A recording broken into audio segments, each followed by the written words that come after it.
Well, Dr. Wang Hui Yao, Henry, thank you so much for that very warm and comprehensive welcome. It is a reminder perhaps to me that I need to update and or shorten my biography as I age through the years and the backstory gets a little longer. To you, Ambassador Designate Fletcher, distinguished guests, fellows, ladies and gentlemen, I'm delighted to be here at this think tank for our times, when issues of global governance are front of mind. As participants, thank you. As participants observed at the 4th Annual China Global Think Tank Forum here in Beijing in May, think tanks can strengthen ties between nations, and this role is especially important at times of strain and contest. I'm here in Beijing for a ministerial meeting on the Regional Comprehensive Economic Partnership, or RCEP, an agreement that will include 16 Indo-Pacific economies and accounts for about 1/3 of global GDP. As our Prime Minister Morrison, has said, Australia is committed to concluding the RCEP negotiations this year. I'm optimistic that during our meetings here in Beijing over coming days, we will make real progress. A quality RCEP agreement is important to Australia, as it is to China. We want to make sure that RCEP, with the 10 ASEAN nations at its core, with India, China, Australia, Korea, Japan, New Zealand, all as members, and can actually provide the type of economic advancement. The conclusion this year would strengthen trade and investment links across RCEP markets and increase opportunities for businesses to operate regionally. But more to our theme today, RCEP is not only significant to China, Australia and our region, RCEP is globally significant, both for its economic benefits and because of its symbolic weight. The conclusion of RCEP would demonstrate that all of these countries, with their vibrant economic activity and the massive potential they have for future growth, are all committed to further openness and are rejecting the lure of greater protectionism. RCEP will be a powerful statement that our region is moving forward into a future of open trade. But I am also here with the very much wider global situation in mind. I know that this centre has been studying closely the situation at the World Trade Organization, the concerns of the United States and others, and how China should respond. Friends, the opportunities and challenges that confront us are finely balanced. Despite pessimistic commentary or perspectives that progress solely relies upon agreement between two economic giants, I firmly believe that countries working together and forging innovative partnerships can tip that balance towards reform and further continued economic growth. The nations of the world share compelling mutual interests in the prosperity that flows from open and fair trade and investment. Yet we face serious disagreements as to what comprises fair trade policy. Meanwhile, trade tensions continue to escalate, with trade distorting measures and related uncertainty diminishing global economic growth. We are all paying a price. While China and the United States must carry much of the responsibility that comes with their power and economic might, other nations can and should play a part. Today I will explain why I believe conversations between Australia and China can help to make a contribution. Our starting point must be the well-understood fact that post-war global governance has delivered enormous gains for both our countries and for the world. Prime Minister Morrison recently characterised the foundations of this international order as, and I quote, a respect for the individual sovereign state, no matter how large or small, and the ambition that each may be able to engage and participate with the security afforded by a common set of rules that means they can get a fair go free of coercion. In the economic domain, we have benefited from open markets in which trade relationships are based on rules underpinned by global agreements. While a great majority of economists all over the world agree that rules-based, open international trade is the best system for all, it has never been easy to achieve and sustain. As President Xi has said, swimming in the open ocean is hard, but those who never learn to swim are most at risk of drowning. Our two nations have learned to swim, and we are stronger as a result. China's reform and opening since 1978 is rightly celebrated around the world. Australia's opening up during these decades is less well known, but highly instructive. Since the 1970s, Australia has transformed from a protected economy with strong ties to Britain to today an open economy, deeply integrated into the Asia-Pacific and increasingly now the Indo-Pacific. Domestic reforms such as tariff reductions, competition policy, reforms of banking and superannuation were accompanied by increasing influence in regional and global trade policy. In 1989, Australia was a founding member of the Asia-Pacific Economic Community, and we continue to pioneer trade liberalisation in our region and to incubate reforms that can have wider application, including in the WTO. We were a founding member of the Cairns Group, which in the 1980s and 90s helped to deliver the WTO's Uruguay round negotiations by bringing agriculture fully under international trading rules for the first time. Australia has also added to the momentum and reach of the international trading system by achieving bilateral and regional trade agreements which go further than WTO commitments. No two nations outside Europe, for example, have closer economic arrangements than Australia and New Zealand, a proud and enduring achievement. We also have gold standard trade agreements with the United States, Japan, Korea, Indonesia, and as I will discuss in more detail soon, China, in addition to several other Indo-Pacific nations. At the same time, we have helped to write the world's most liberalising plurilateral trade rules. Australia was a leading proponent of the 11-nation Trans-Pacific Partnership. The TPP-11 provides for other countries, including China, to join if they are willing to meet its high standards. Australia champions the open-ended nature of this agreement as a step towards a free trade area that can increasingly encompass the whole Asia-Pacific region. This remains our long-term goal, even in the face of current challenges. RCEP, we trust, will be another important building block.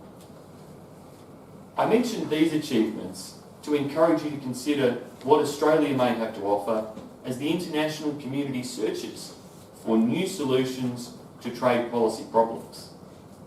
Australia has shown in the past that we can provide creative ways forward with a wide range of partners, and we are very keen to do so again. While Australia is capable of making a significant contribution, China, with its impressive economic achievements, will necessarily have a very large impact on the international economy and trade arrangements in particular.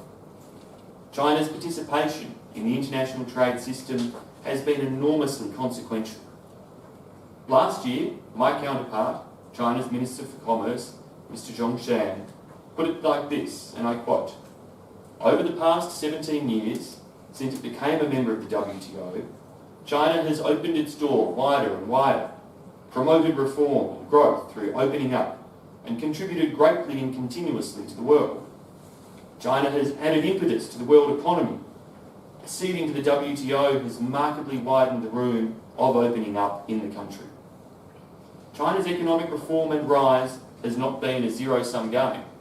It never is. That's why open markets and lower trade barriers are good economic policy, because they maximise growth for all. As China has grown, Australia has benefited, as has the United States, our region, and as Minister Zhong rightly says, the world economy. That is why Australia stands firm in continuing to welcome China's economic growth. Australia welcomes the contribution, for example, that China's Belt and Road Initiative can make to trade and infrastructure connectivity across our region. Australia supports regional investment initiatives that are transparent, uphold international standards, meet genuine need, and avoid unsustainable debt burdens for recipient countries. Australia wants our good economic relations with China to provide even more mutual benefits.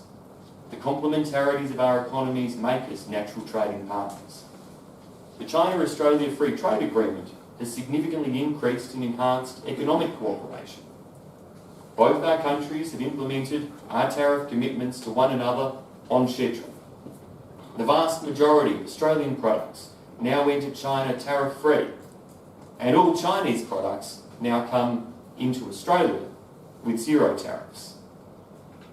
Over the 10 years to 2018, the stock of Chinese direct investment in Australia has grown from $3.6 billion to more than $40 billion.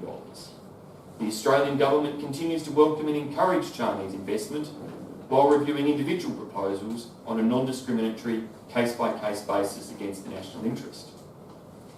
Two-way goods and services trade has risen some 42% since CHAFTA came into force at the end of 2015, to reach a record high of $215 billion in 2018. Australia is China's seventh largest source of imports, and many of these goods contribute to China's manufacturing base and economic growth.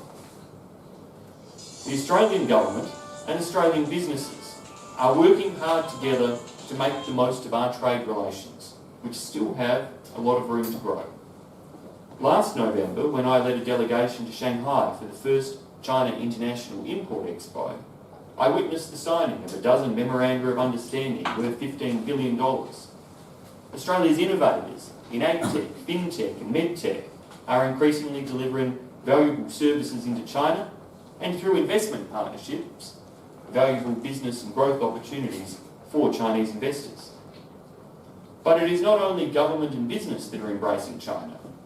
Everyday Australians are travelling and studying here in increasing numbers.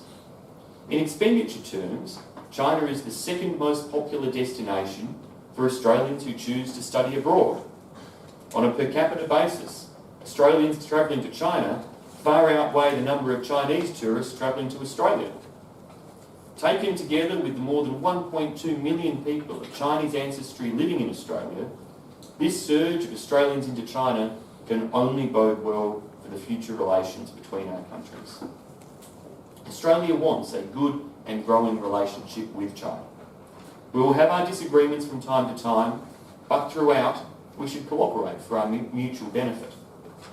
In March, Foreign Minister Marise Payne announced Australia's new National Foundation for Australia-China Relations. It illustrates the big aspirations we have for the relationship. The foundation will harness the private sector, peak bodies, non-government organisations, cultural organisations, state and federal agencies, and the Chinese Australian community to promote greater understanding of China among Australians. In all, Australia is determined to work constructively with China as our peoples draw closer and our economic complementarities yield ever greater mutual benefits. Bilaterally, China and Australia have shown, through CHAFTA, that we can work productively together. Regionally, we are demonstrating shared leadership in seeking to conclude an ambitious and comprehensive RCEP agreement by the end of the year. Globally, we have good reason then to ask what more Australia and China can do together to take our mutual interests in a strong, stable and modern international trading system forward, and especially to restore confidence and certainty in the operation of the WTO. Australia is, as I've outlined, a creative and progressive player in international trade policy. We helped to write the rules of the WTO and have benefited from those rules as trade growth has helped to underpin our 27 years of consecutive economic growth. China has benefited too, and it has grown under those rules, from accounting for around 5% of international trade when it joined the WTO in 2001 to more than 12% in 2018. I see three areas where, along with willing partners, we can and should seek to work together to ensure the trade rules that we have relied upon and benefited from are fit for the future. First, to reinforce the authority of world trade rules, we should collaborate to achieve a healthy and effective dispute settlement system. Delays and uncertainties have eroded confidence in the dispute settlement system, but it must be restored and fixed, not allowed to slide into a state of permanent disrepair. Australia is an active participant in efforts to address concerns in the dispute settlement system. We want to work with China, as well as other WTO members, to improve the appellate body's functionality and responsiveness.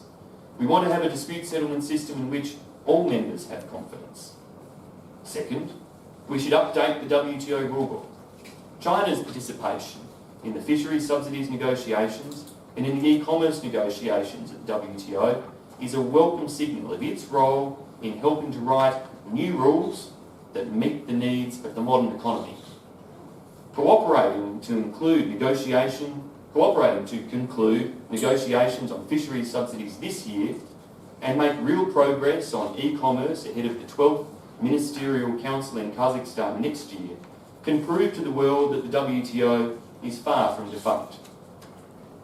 Third, we want to work with China to boost the participation of all developing and least developed economies in the global trading system.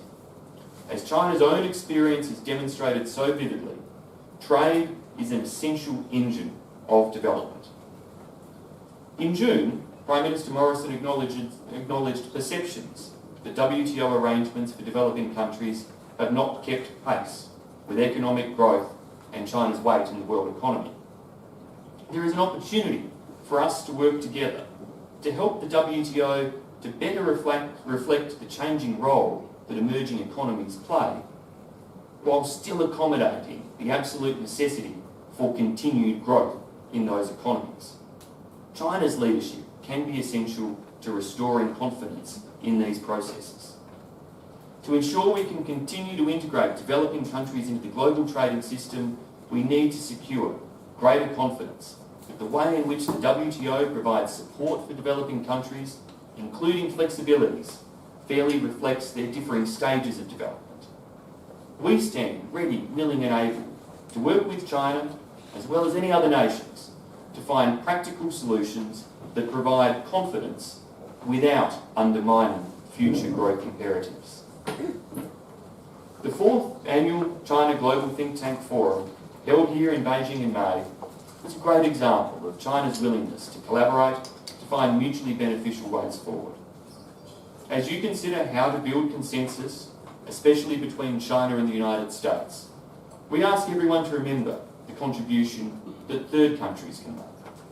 Australia is deeply committed to our partnership with China. We want to see China continue to flourish, and we want to continue to deepen our ties, not just in the economic realm, but personal and cultural connections too. That is the commitment we bring to our work on RCEP and the potential for greater collaboration in the WTO. That commitment, along with the record of accomplishment of our two countries, indicate good things to come from further collaboration. By your attendance here today, you demonstrate your commitment to collaborative engagement, and we stand ready to continue to pursue that in the future. Thank you very much for the opportunity to address you, and I look forward to the engagement that is to come.